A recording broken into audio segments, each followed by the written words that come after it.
नमस्कार सर्वांना. श्री स्वामी समर्थ. जय जय स्वामी समर्थ. मी रंजना पाटील माझ्या चॅनलमध्ये आपले स्वागत करते.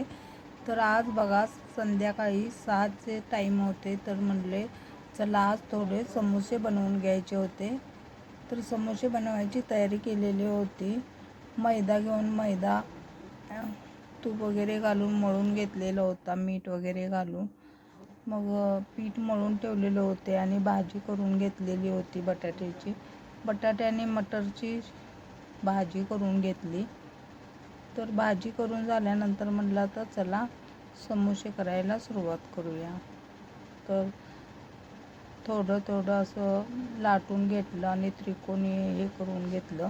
आणि त्रिकोणी करून घेतल्यानंतर त्यात भाजी घालून चिटकवून घेतलं आणि तळायला सुरुवात केली. तर समोसे असे मस्त असे तळायला घातले.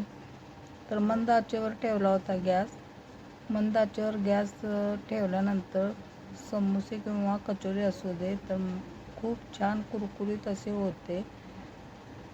बघा हे तळत आहे समोसे. पहिल्यांदा समोसे करून घेतले होते आणि समोसे झाल्यानंतर थोडे म्हणले कचोरी पण करून घेऊया, म्हणून पहिल्यांदा समोसे करून घेतले. समोसे पण खूप छान झालेले होते.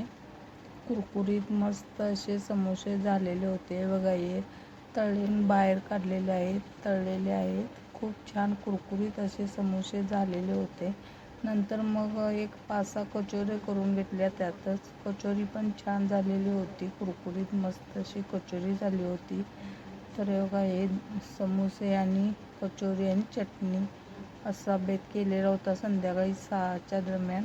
मग पहिल्यांदा स्वामींना नैवेद्य दाखवून घेतला आणि सर्वांनी खायला घेतलं. तर तुम्ही पण या समोसा आणि कचोरी खायला.